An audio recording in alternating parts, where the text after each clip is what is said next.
A principios de setembro o alarmismo saltaba con titulares dicindo que un furacán podería vir a España, máis concretamente a Galicia. As posibilidades eran baixas, pero tampouco sería a primeira vez que un furacán afectara a España.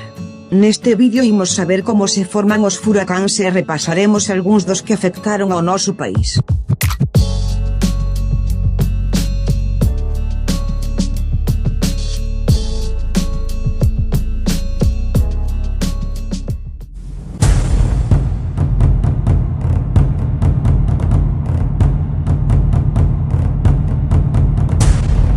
Un furacán é un ciclón tropical de fortes ventos que veñen acompañados de chuvias intensas e tormentas eléctricas de longos períodos de tempo. Para que un furacán sexa considerado como tal, son necesarios ventos sostidos de, polo menos, 119 km/h. A partir de aí, existen 5 categorías que forman parte da escala Saffir-Simpson. A primeira categoría rexistra ventos sostidos moi perigosos de entre 119 e 153 km/h.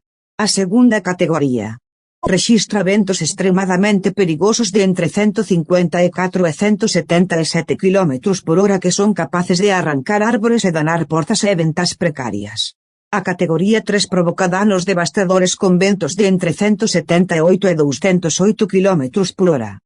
Na cuarta categoría os danos xa son catastróficos con ventos de entre 209 e 251 km/h. Os furacáns de quinta categoría son devastadores, con ventos que superan os 252 km/h.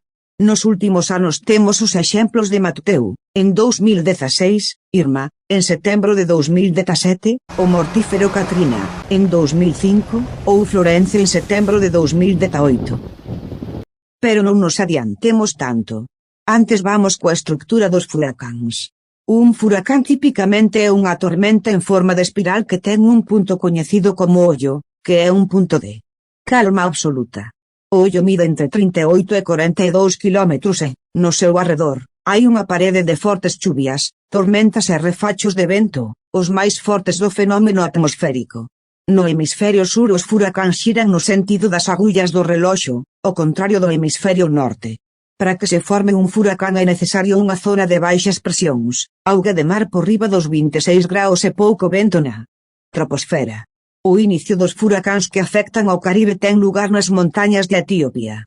Alí, fórmanse as baixas presións que se desprazan pola África subsahariana ata chegar ao Océano Atlántico para formarse en poucas horas unha borrasca que pode evolucionar a unha tormenta tropical e o posterior furacán.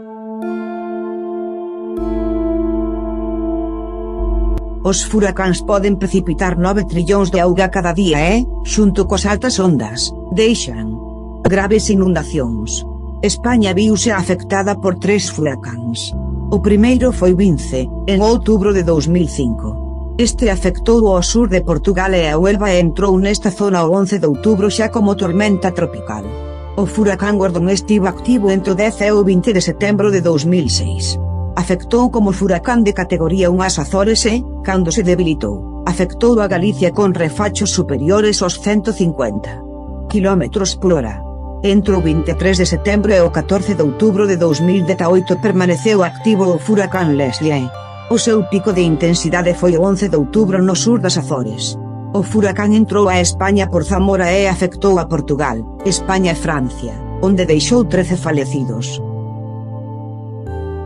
É pouco probable que un furacán afecte a península, pero xa vimos que non sería imposible.